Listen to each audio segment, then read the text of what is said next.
حضرت عمر رضی اللہ تعالیٰ عنہ حدیث کے راوی ہیں، مشہور حدیث جس کو حدیث جبریل کہا جاتا ہے، کہ آپ صلی اللہ علیہ وسلم کی محفل میں ایک شخص آیا، اور کیا تھا؟ شدید بیاض الثیاب، انتہائی سفید کپڑے اس شخص نے پہنے ہوئے، شدید سواد الشعر، انتہائی سیاہ بال، لا یرا علیہ اثر السفر ولا یعرفہ منا احد۔ کتنی عجیب بات ہے، کہہ رہے ہم میں سے کوئی اسے جانتا بھی نہیں تھا، لیکن اس پہ سفر کے کوئی آثار تھے بھی نہیں۔ تو بہت عجیب سی بات ہے یا نہیں ہے کہ ایک بندے کے اتنے سفید کپڑے، جبکہ وہ اس محلے کا بھی، کیونکہ پہلے تو اونٹوں پہ پیدل آتے تھے نا، تو بھائی میلے کپڑے ہوتے ہیں، ہم کہتے ہیں پتہ نہیں کہاں سے آیا ہوگا، مصر سے آیا ہوگا، شام سے آیا ہوگا، کہیں سے آیا ہوگا۔ وہ لوگ تو سب ایک دوسرے کو جانتے تھے، جیسے گاؤں میں جانتے، صدیوں سے اکٹھے رہ رہے ہیں، لیکن کپڑوں کی سفیدی سے لگ رہا ہے بھائی مقامی آدمی ابھی نہا دھو کے آیا ہے، مگر ہم میں کوئی اس کو جانتا نہیں ہے۔ اور ایسا جوان کہ اس کے انتہائی سے احبال، اور نبی سے اتنی بے تکلفی کا اظہار جیسے کوئی پرانا دوست ہو، حتی اسند رکبتیہ الی رکبتیہ ووضع کفیہ علی فخذیہ، اپنے گھٹنے نبی کے گھٹنوں کے ساتھ ملا دیے، ایسے دو زانوں چپک کے بیٹھ گیا، اور اپنے ہاتھ اپنی یا نبی کی ران مبارک پہ رکھ دیے۔ تو کتنا عجیب منظر ہے، لیکن حضرت عمر فرماتے ہیں ہم میں یہ گویا حدیث کا مفہوم ہے کہ ہم میں ہمت نہیں ہوئی کہ نبی سے پوچھے کہ یہ کون ہے۔ بھائی دیکھ رہے ہیں بس جو بھی منظر ہے دیکھتے رہو، وہ کیا رہا ہے بھائی، نبی جب نہ اس کو ڈانٹ رہے ہیں نہ اسے کچھ کہہ رہے ہیں، ہوگا کچھ ہمیں نہیں پتا۔ اور پھر آگے کیا فرماتے ہیں کہ نبی سے سوال پوچھا، یا محمد اخبرنی عن الاسلام، آپ مجھے بتاؤ اسلام کیا ہے۔ تو آپ صلی اللہ علیہ وسلم نے بتانا شروع کیا، الاسلام ان تشہد ان لا الہ الا اللہ وان محمد رسول اللہ۔ سب صحابہ بیٹھے ہوئے ہیں، سب یہ منظر دیکھ رہے ہیں، مگر کسی کی ہمت نہیں ہے کہ وہ نبی کی مجلس میں پوچھ لیں، چپ کر کے دیکھتے رہو کیا ہو رہا ہے۔ ہم ہوتے ہیں 20 دفعہ ہم درمیان میں پہلے اس کو گریبان سے پکڑ کے باہر نکالتے ہیں، تو ہے کون، کس سے پوچھ کے آیا ہے، اور تو پہلے بتا، تو تیرے کپڑوں پہ نہ کوئی اثر ہے، جن تو نہیں ہے کہیں۔ بھائی دیکھ رہے ہیں کہ جب نبی کچھ نہیں کہہ رہے تو سب سے زیادہ اعتراض کس کو ہونا چاہیے تھا؟ نبی کو، تو نبی ہم سے زیادہ جانتے ہیں، تو جب وہ خاموش ہے تو ہم بھی کیا کریں، چپ کر کے بیٹھے رہے، آرام سے خاموشی سے بیٹھے رہے۔ اور پھر کتنا عجیب منظر کہ گھٹنے نبی کے گھٹنوں مبارک کے ساتھ ملا کے پوچھ رہے ہیں کہ اخبرنی عن الاسلام، آپ بتاؤ مجھے اسلام کیا ہے۔ تو آپ نے فرمایا اسلام یہ ہے کہ گواہی دو کہ اللہ کے سوا کوئی عبادت کے لائق نہیں، اور محمد صلی اللہ علیہ وسلم اللہ کے بندے اور رسول ہیں، وَتُقِيمَ الصَّلَاةَ وَتُؤْتِيَ الزَّكَاةَ وَتَصُومَ رَمَضَانَ وَتَحُجَّ الْبَيْتَ إِنِ اسْتَطَعْتَ إِلَيْهِ سَبِيلًا، رمضان زکات دو، رمضان کے روز نماز قائم کرو، زکات دو، رمضان کے روزے، اور استطاعت ہے تو حج کرو۔ فرماتے ہیں اس نے کہا صدقتا، اے محمد آپ نے سچ کہا۔ حضرت عمر کہتے ہیں ہمیں اور عجیب، فعجبنا یسألہ ویصدقہ، بھائی سوال بھی پوچھ رہا ہے اور خود ہی کہہ رہے سچ کہا، تو یہ تو امتحان لینے کے لیے آئے ہیں، اور امتحان کس کا ہو رہا ہے؟ معاذ اللہ پیغمبر صلی اللہ علیہ وسلم کا۔ بھائی جو سوال پوچھتا ہے وہ یہ تو نہیں کہتا کہ آپ نے جواب بالکل صحیح دیا ہے، اس کا مطلب آپ کو تو پہلے سے پتا، تو پوچھ کیوں رہے ہیں ہم سے؟ لیکن کسی صحابی میں یہ ہمت نہیں ہو رہی کہ نبی کے محفل میں سوال پوچھیں کہ یا رسول اللہ جب یہ پوچھا کیوں اس نے، یہ تو معاذ اللہ آپ کا امتحان لینے آیا گویا۔ پھر اس نے پوچھا، جبریل، وہ بعد میں پتا چلا وہ فرشتے جبریل علیہ السلام تھے، پھر پوچھا کہ مل ایمان کیا ہے، مل ایمان، انہوں نے آپ صلی اللہ علیہ وسلم نے فرمایا ایمان یہ ہے اللہ پر، اس کی کتابوں پر، اس کے رسولوں پر، اس کے فرشتوں پر، آخرت کے دن پر، تقدیر پر ایمان لایا جائے، صدقتا، سچ کہا۔ پھر انہوں نے پوچھا کہ احسان کیا ہے، پھر آپ نے فرمایا تعبد اللہ کأنک تراہ فإن لم تکن تراہ فإنہ یراک، اللہ کی ایسے عبادت کرو جیسے تم دیکھ رہے ہو، کیونکہ وہ تو تمہیں دیکھ رہا ہے۔ صدقتا، اس نے کہا بالکل سچ کہا۔ کہا متی الساعہ، قیامت کب آئے گی؟ تو آپ صلی اللہ علیہ وسلم نے یہ نہیں فرمایا لا ادری، مجھے نہیں پتا، کیونکہ آپ کو معلوم تھا کہ جیسے مجھے نہیں پتا سامنے والے کو بھی نہیں پتا، سمجھ رہے ہو، یہ کسی کو بھی نہیں پتا۔ تو یہاں آپ نے جواب میں یہ نہیں کہا مجھے معلوم نہیں ہے، بلکہ آپ نے بتا دیا کہ جیسے تمہیں معلوم نہیں ہے، یہاں تم صدقہ نہیں کہہ سکتے، جیسے مجھے معلوم نہیں ہے تمہیں بھی، اس لیے آپ نے فرمایا مل مسئول عنہا بأعلم من السائل، عربی بڑی خاندانی زبان ہے، خدا کی قسم عربی جو ہے نا بڑی پیاری زبان ہے, کسی کو صحیح آتی ہو تو عربی کی بلاغت کا عربی میں ہی مزہ ہے. مل مسئول عنہا بأعلم من السائل, جس سے پوچھا جا رہا ہے تو پوچھنے والے سے زیادہ نہیں جانتا. جس سے پوچھا جا رہا ہے وہ پوچھنے والے سے زیادہ نہیں جانتا. قرآن کی بعض آیتیں ایسی وجد والی ہیں نا کہ مزہ آتا ہے ان کو پڑھنے میں. جو موسیٰ علیہ السلام کو اللہ نے کہا تھا نا قُلْنَا لَا تَخَفْ إِنَّكَ أَنْتَ الْأَعْلَى, اس کا اردو میں ترجمہ نہیں بنتا. موسیٰ علیہ السلام کے سامنے جب جادوگر تھے نا تو جادوگروں نے ہزاروں لاٹھیاں پھینکی, سانپ بن کے حضرت موسیٰ کی طرف دوڑنے لگی. قرآن کہہ رہے فَأَوْجَسَ فِي نَفْسِهِ خِيفَةً مُوسَىٰ, موسیٰ نے دل میں کیا محسوس کیا؟ خوف. دیکھو قرآن کے الفاظ یہ نہیں ہے کہ موسیٰ گھبرانے لگے, کیونکہ اگر گھبرانے لگتے نا دشمن پہ روب ختم ہو جاتا, دشمن کہتا ہار گئے. قرآن دل کی کیفیت بیان کر رہے, موسیٰ نے گویا اپنے ظاہر پہ کنٹرول کیا ہوا تھا. سمجھ رہے ظاہر پہ کیا کیا ہوا تھا حضرت موسیٰ علیہ السلام نے؟ کنٹرول کے, مجھے بالکل گھبراہٹ نہیں ہے. لیکن قرآن دل کی کیفیت بیان کر رہا ہے, دل میں کیا تھا؟ خوف. یہ بلاغت ہے. فَأَوْجَسَ فِي نَفْسِهِ, خَافَ موسیٰ نہیں ہے, موسیٰ خوفزدہ ہو گئے. اس لیے ہم کہتے ہیں نا فلاں خوفزدہ ہو گیا, تو اس سے یہ متبادر ہوتا ہے کہ یعنی دیکھنے میں ایسا لگ رہا تھا کیا ہو گیا, اس خوف کے آثار دل سے کہاں آئے؟ جسم پہ. حضرت موسیٰ نے اپنے اوپر کنٹرول کیا کہ یہ اتنا بڑا مقابلہ ہو رہا ہے اسلام اور کفر کا, ایمان اور کفر کا, کہ اگر میں گھبرانے لگا نا ان کے سامنے تو یہ ان سے ان کا مرال کیا ہو جائے گا؟ بلند. تو قرآن کہہ رہے ہیں اوپر سے تو بڑے کانفیڈنس کے ساتھ, لیکن دل کی کیفیت کون جانتا ہے؟ اللہ. فَأَوْجَسَ فِي نَفْسِهِ, قرآن کہہ رہے ہیں دل کے اندر موسیٰ کو خوف محسوس ہوا. قُلْنَا, ہم نے کہا, ہم نے کیا کہا؟ دل کے اندر وحی کی اللہ نے بھی. دل گھبرا رہا ہے تو دل میں وحی کی, لا تخف, اے موسیٰ خوف مت کر, انک انت الاعلی, آج کے دن تو ہی غالب ہوگا. یہ نہیں کہا انک الاعلی, نا نا نا نا نا, انک الاعلی نہیں کہ تو غالب ہوگا. انکا, دیکھو انکا کا معنی بھی وہی ہے جو انکا انتا ہے. کا کا مطلب بھی تو, انتا کا معنی بھی تو. تو جب ایک دفعہ کا کہہ دیا تو دوبارہ انتا کہنے کی کیا ضرورت ہے بھائی؟ ابے چھوڑو یار, رہنے تو تم لوگ کو بہت مشکل ہے بات سمجھنا. مجھے مزہ آ رہا ہے نا اس آیت میں, وہ آپ سوچ بھی نہیں سکتے. قرآن یہ نہیں کہہ رہا انک الاعلی کہ تو کیا ہو جائے گا, تو ہی برتر ہوگا, تو ہی غالب ہوگا. انکا انتا, یہ تاکید کے لیے, اے موسیٰ تو, صرف تو, ٹھیک ہے نا, اکیلا. الاعلی, اور اعلی بھی نہیں ہے. اصولی طور پر خبر پر الف لام داخل نہیں ہوتا. گرامر کے لحاظ سے اصولی طور پر انکا انتا اعلی ہونا چاہیے, یا انکا, سوری انتا نہیں, انکا اعلی. مبتدا معرفہ ہوتا ہے, خبر کیا ہوتی ہے؟ نکرہ. سمجھتے نہیں ہو بات, جب پڑھو گے نہیں رات کو تو سمجھو گے نہیں بات. انکا اعلی ہونا چاہیے, اے موسیٰ تو غالب آ جائے گا, یہ مطلب ہوگا سیدھا سیدھا ترجمہ اس. اللہ نے اعلی پہ الف لام لگا دیا. الف لام جب لگتا ہے نا کسی, تو وہ کسی اسپیسیفک چیز کو کہتے ہیں. جیسے کتاب کا مطلب کوئی بھی کتاب, الکتاب کا مطلب کوئی اسپیسیفک, کوئی خاص کتاب. آپ جب کہتے ہیں بندہ آیا ہے, بچے گھر میں آگے بتا رہے ہوتے ہیں پنجاب میں بندہ آیا ہے, کراچی میں کہتے ہیں آدمی آیا ہے کوئی. یہ بندہ کا لفظ پنجاب سے امپورٹ ہوا ہے. کراچی میں لوگ کہتے تھے کوئی انسان آیا ہے, کوئی آدمی آیا ہے, تو پنجاب میں کیا کہتے ہیں اس کو؟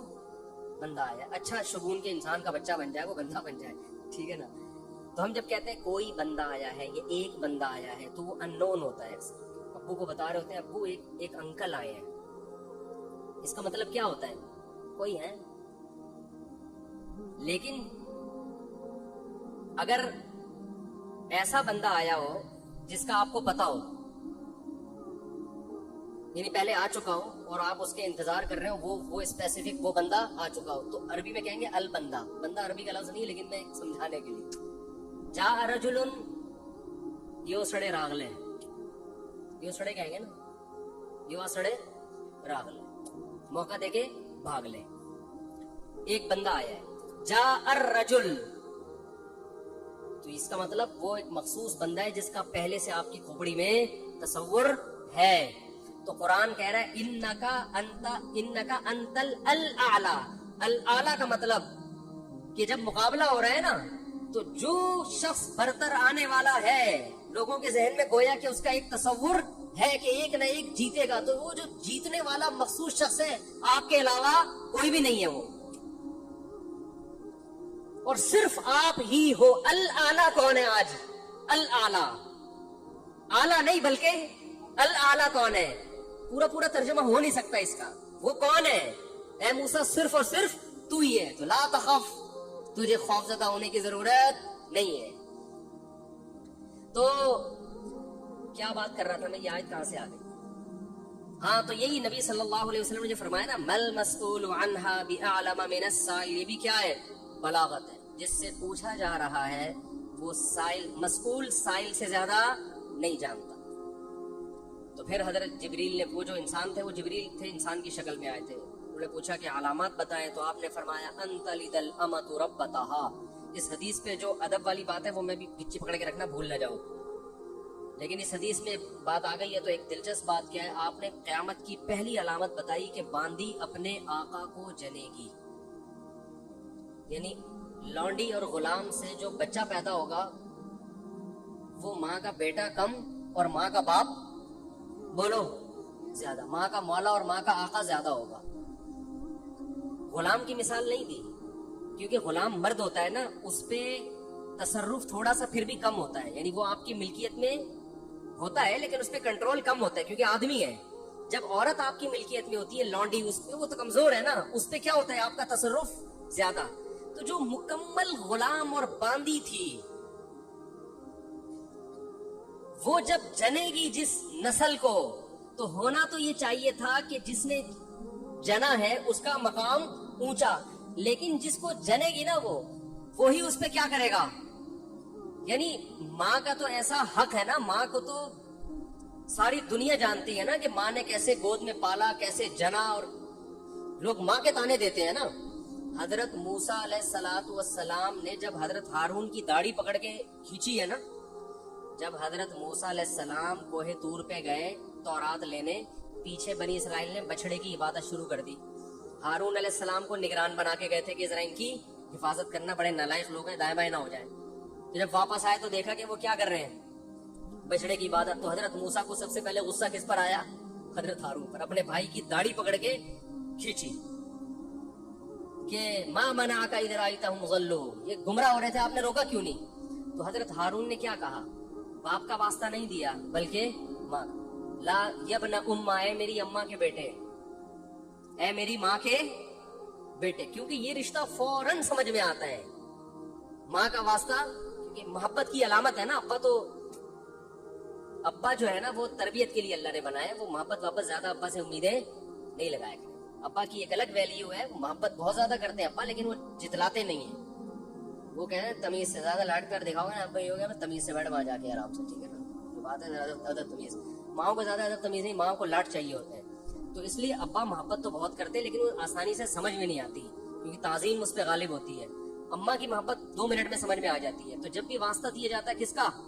اماں کا. تو حضرت ہارون بھی واسطہ کس کا دے رہے ہیں کہ بھائی ایک ہی ماں کے ہم دونوں اولاد ہیں, آپ اتنی سختی تو نہ کریں نا, ماں کا واسطہ دے رہا ہوں آپ کو, یبن اماں, اے میری اماں کے بیٹے.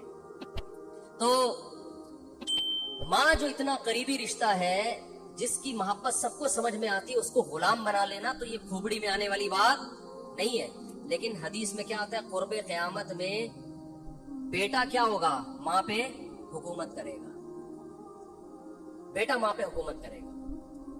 تو ہونا تو یہ چاہیے تھا کہ جو جنے ہو, جس کو آپ جن رہے وہ کوئی ایک قسم کی لونڈی غلام ہو, ماتحت ہو, لیکن الٹا حساب ہو رہا ہوگا.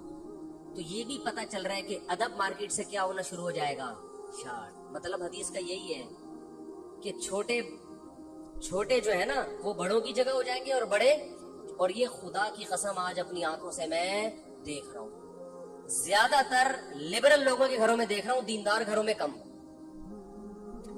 باپ اور ماں اپنے بچوں کو اسکولوں میں 15-20 ہزار روپے فیسیں دے کر بدتمیز بنا رہے ہیں باقاعدہ پیسوں کے ذریعے. یعنی اسکولوں میں پڑھا رہے ہیں,